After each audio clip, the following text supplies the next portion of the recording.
Function style బెండి ఫ్రైకి ఇక్కడ నేను 1/2 kg బెండకాయలను తీసుకొని పీసెస్లా కట్ చేసుకొని ఒక బౌల్లో వేసుకున్నాను. ఇప్పుడు ఇక్కడ నేను 2 టీ స్పూన్ల బియ్యం పిండి వేస్తున్నాను.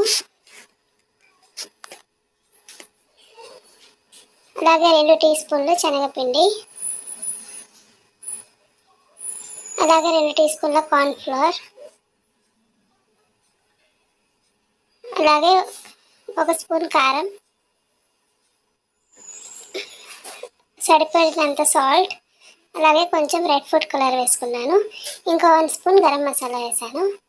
ఇప్పుడు ఈ అన్నిటినీ కొంచెం వాటర్తో ఇలా చేత్తో మొత్తం బెండకాయలకి మొత్తం అంటుకునేలాగా ఒకసారి ఇలా మిక్స్ చేసుకోవాలి. మొత్తం చేత్తో ఇలా మొత్తం బెండకాయల్ని మిక్స్ చేసిన తర్వాత కొంచెం అంటే చాలా కొంచెం వాటర్ వేసుకోవాలి. జస్ట్ బెండకాయకి ఆ పిండి ఏదైతే ఉందో కోట్ అవ్వాలన్నమాట. అప్పటి వరకు వేసుకుంటే చాలు. చూడండి, ఇలాగ కోట్ అయితే చాలు, ఎక్కువ వేయమాకండి. ఇలాగ మిక్స్ చేసుకున్న తర్వాత ఒక పక్కన పెట్టేసుకుందాం. తర్వాత ఈ కడాయిలో ఆయిల్ పెట్టి ఆయిల్ హీట్ అయిన తర్వాత ఇక్కడ నేను 1/2 కప్ పల్లీని తీసుకొని వేయించుకొని పక్కకు ఒక బౌల్లో వేసుకున్నాను. అలాగే కొన్ని జీడిపప్పు కూడా వేయించుకున్నాను. దాని తర్వాత మా బెండకాయలు ఉన్నాయి కదా, అది ఇలా ఒక్కొక్కటిగా ఇందులో వేసి అలా అన్ని బెండకాయల్ని వేసి మొత్తం బెండకాయల్ని ఇలాగే మీడియం ఫ్లేమ్లో మంట పెట్టి క్రిస్పీగా అయ్యేంత వరకు మొత్తం బెండకాయల్ని ఫ్రై చేసుకోవాలి. చూడండి, ఇలా బెండకాయలు మొత్తం ఫ్రై అయిపోవాలి. ఫ్రై అయిన బెండకాయల్ని ఇలాగ కదుపుకుంటూ స్ట్రైనర్తో తీసుకోవాలి.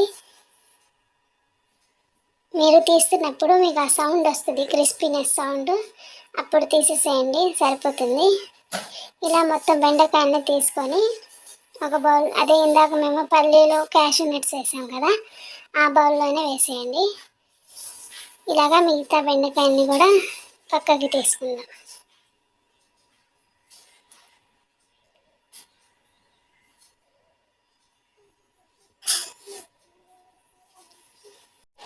ఇంకొన్ని బెండకాయలు ఉన్నాయి కదా, అవి కూడా సేమ్ ఇలాగే ఒక్కొక్కటిగా వేసి ఇవి కూడా ఫ్రై చేసుకోవాలి. మొత్తం క్రిస్పీగా అయ్యే వరకు ఈ బెండకాయని కూడా ఫ్రై చేసుకోండి.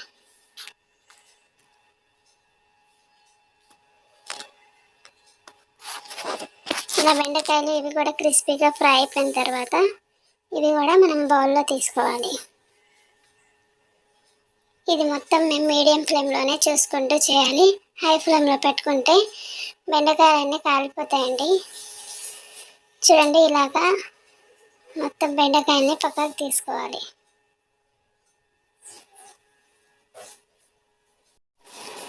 పక్కకు తీసుకున్న తర్వాత అలాగే కొంచెం కరివేపాకు, ఒక 4 వెల్లుల్లి రెబ్బలు కూడా మనం ఆయిల్లో ఫ్రై తీసుకొని మళ్ళీ ఇందులోనే వేసుకోవాలి. వెల్లుల్లి కరివేపాకు వేయడం వల్ల టేస్ట్ అండ్ స్మెల్ చాలా బాగుంటుందండి.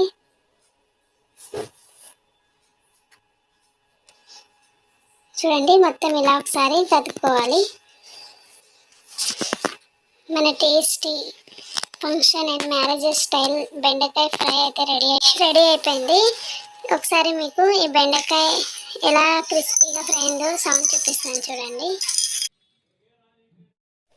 టేస్టీ అండ్ క్రిస్పీ బెండకాయ ఫ్రై అయితే రెడీ అయిపోయింది. ఈ వీడియో కనుక మీకు